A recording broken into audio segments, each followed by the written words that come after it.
Well, hello, Nat and Jodie. How are you? Good, excellent, thank you. Great. Well, thanks so much for joining us today for our little interview to find out more about how you house sit and travel the world and create a roaming income. We're really looking forward to hearing about that. Yeah, thank you. Thank you. And we're only just across the channel too, so it's very close in time zone this time. Yeah. Well, that's right. So you're in Belgium at the moment. You're house sitting in Belgium. Yes, what started out to be a 2.5-month sit has now been extended to being a 3-month sit. So interestingly, it's on the back of a 1-month sit that we did in Paris. So we have been able to work out a bit of a bilateral agreement with Australia and Belgium to be able to stay over our 90 days of Schengen. So. Well, now that's extraordinary, and you have to tell us a bit about that, actually. Let's start at the beginning. How and why did you come to HouseSit and HouseSit internationally as well at that? Very much by default. We certainly didn't set out to go house sitting. Jodie had actually done some local house sitting in Australia, but we never really made the leap into being able to use it for international travel at that stage. So we went off and went to Dubai. We set up, very long story short, in 16 months, we'd set up a business there. We lost that business and we pretty much walked away with nothing. So it was like, wow, okay, we either go back to Australia with our $300 in hand or pretty much start again. We'd probably have to live with Jodie's mum and dad, go and get jobs. And I was just like, yeah, no, that's not happening. so we just, I don't know, against all logic, against what everybody else was advising, we just followed our hearts and went, okay, we want to travel. I was like, we just got to find a way to do that. So we came across the house sitting sites and just went, oh, hang on, we actually could use this to internationally travel. This is crazy. So it was sort of to start off just by saving rent, to be, in all honesty, that's all it was to start off with. And then the more we got into it, after sort of a couple of months, we went, holy crap, what if we just did this like all the time? We could actually use this to travel. And I was like, oh, okay, the light came on. It's like, oh, that's awesome.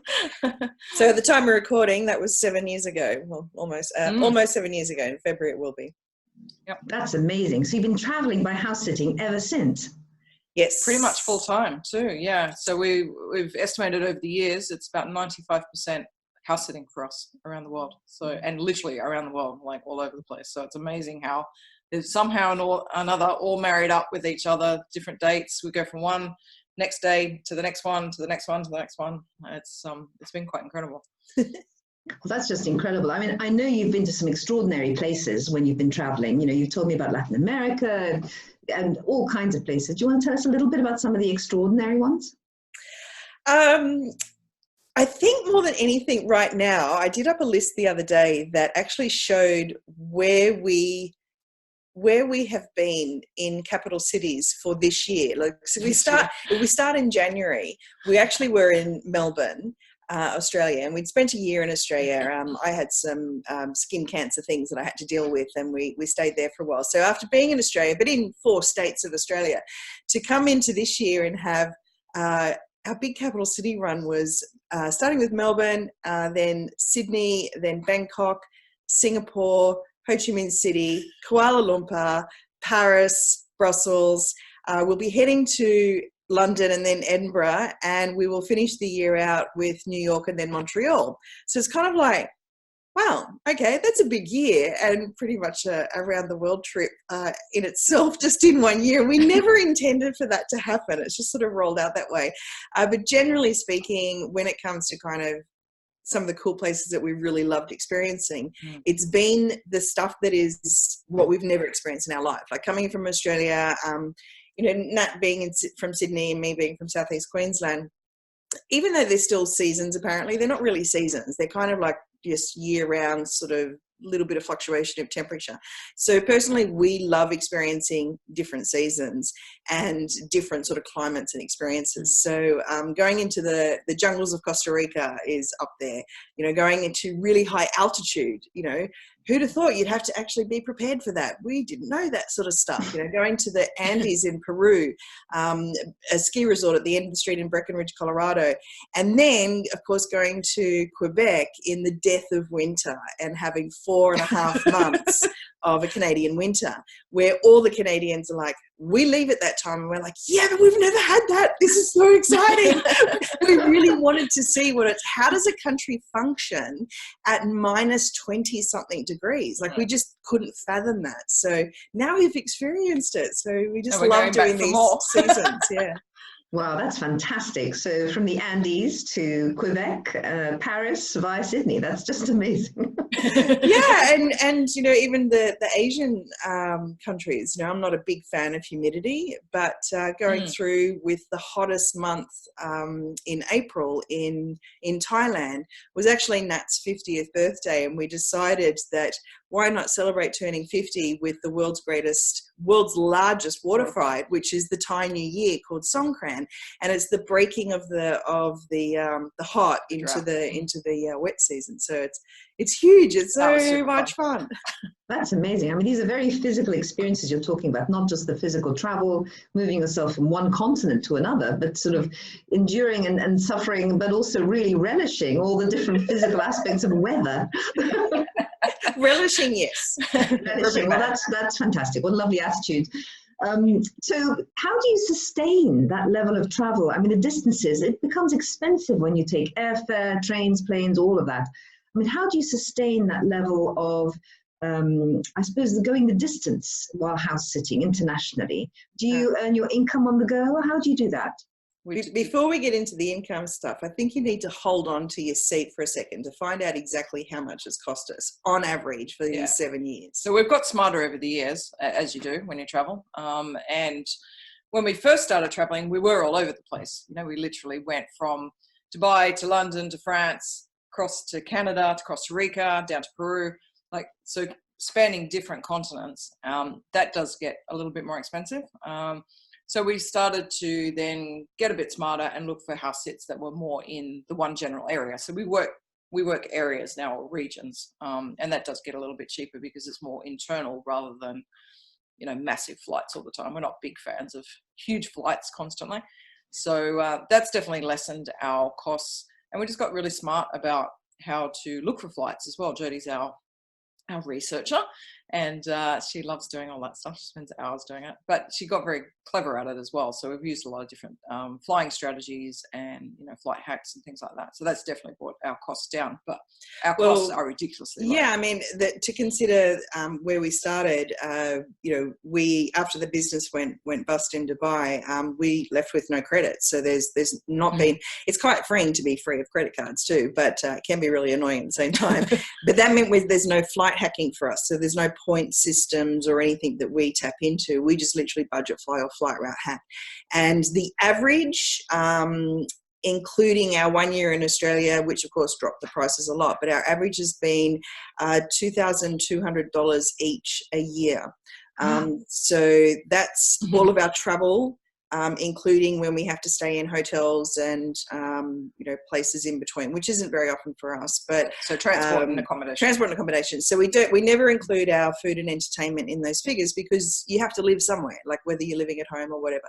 So for us from the very start, and it's almost like now, you know, 6.5 years moving into 7 years of sort of thinking, well, if together it's costing us a lot less than $5,000 a year, then how much do we really need to earn? Now, if we were living in Sydney or Dubai or London or wherever, you know, you have to triple that cost just to pay for rent, utilities, etc. So therefore you have to triple your income. So we've been able to maintain more a lifestyle-based type of income based on what we need, and for us to be able to creatively explore things that, you know, we're into, that we're learning to be good at. I've sort of started in the online marketing space before we even met, and after our Dubai failure, our brick and mortar business failure, it was that I sort of fell back into, and that's why I kind of call it my, you know, if you can become your own backup plan and learn some of these skills, you can apply it at any time. And that's really what kind of got us back on track, and I guess giving us enough confidence to be able to say, well, all right, house sitting saved us, not just physically, because the first 6 months we literally were just licking our wounds from the experience in Dubai, but mentally and emotionally it really opened our hearts and opened our minds and opened our creativity. Because when you remove the stresses of needing to pay to live, you know, just needing to meet, you know, I need to have at least $20,000 coming in every year, you know, whether that be the lowest paying job or whether it be a welfare or whatever, you need that just to survive. When that sort of pressure gets removed, let alone the people that have got all sorts of toys and all sorts of things on top of that, where they have huge incomes to just maintain their lifestyle. Yeah. When all that gets removed, your creativity opens up.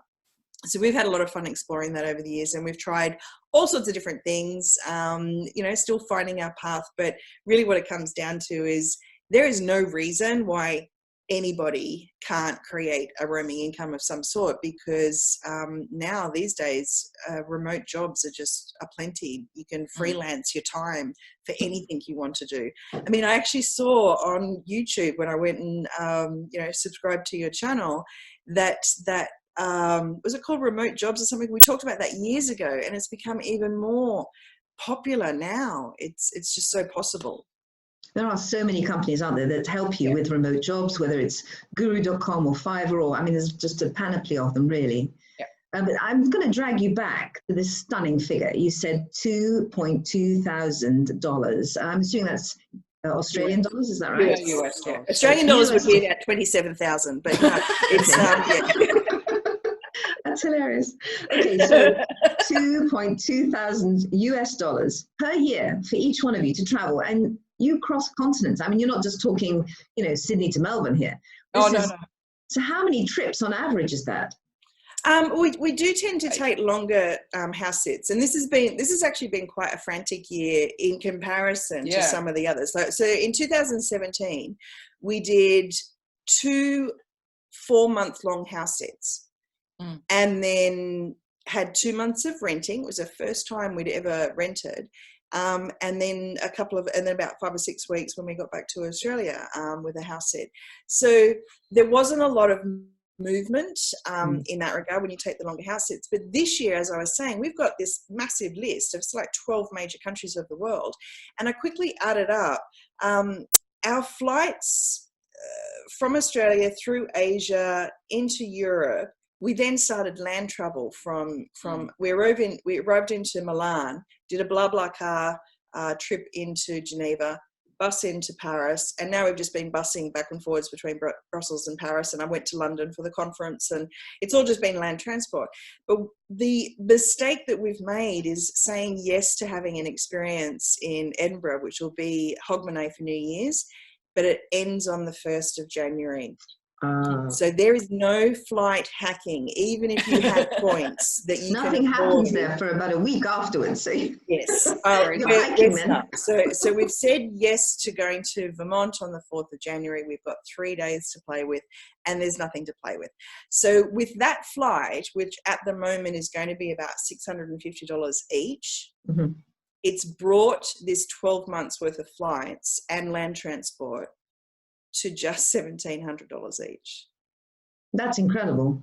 That really is incredible. I mean, honestly, you'd be hard pressed to get one flight to and from Australia for a single person. That's just incredible. So bravo. We left Australia. We left Sydney to go to Bangkok for $220.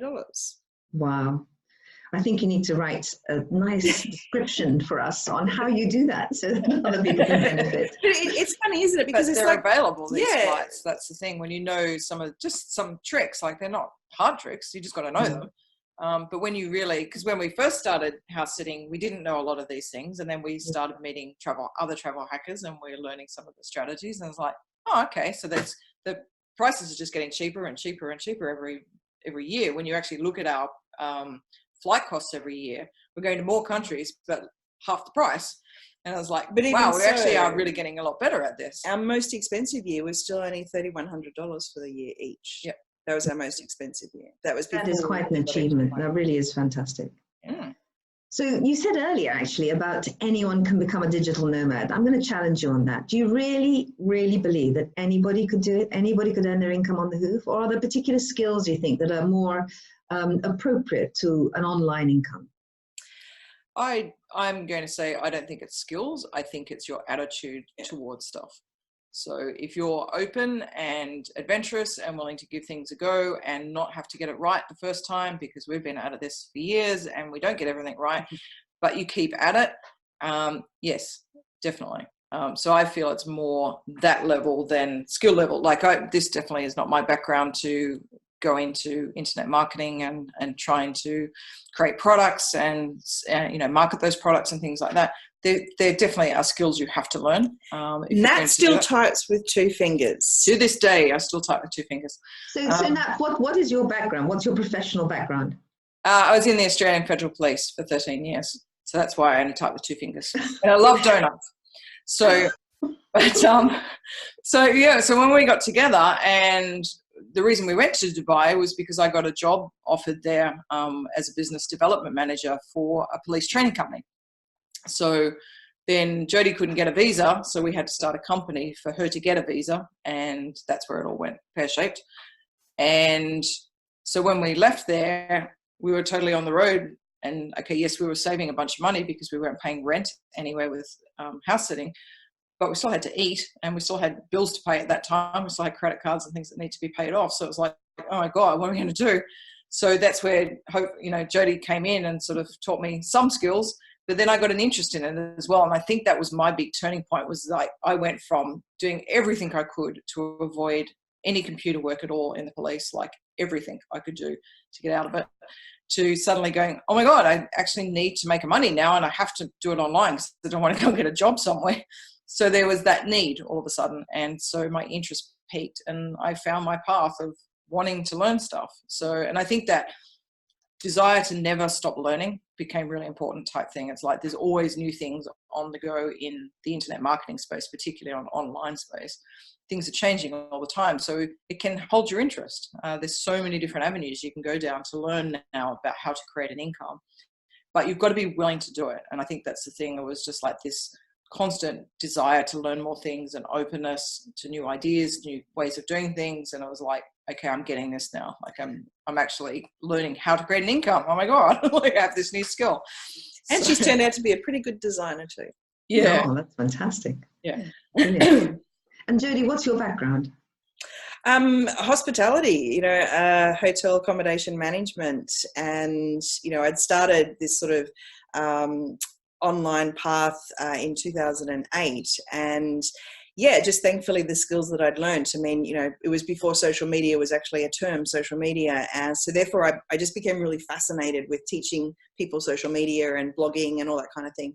But then taking the 2-year hiatus through the Dubai brick and mortar time, I had to kind of polish off a few skill sets to come back on and take on a full-time student as well.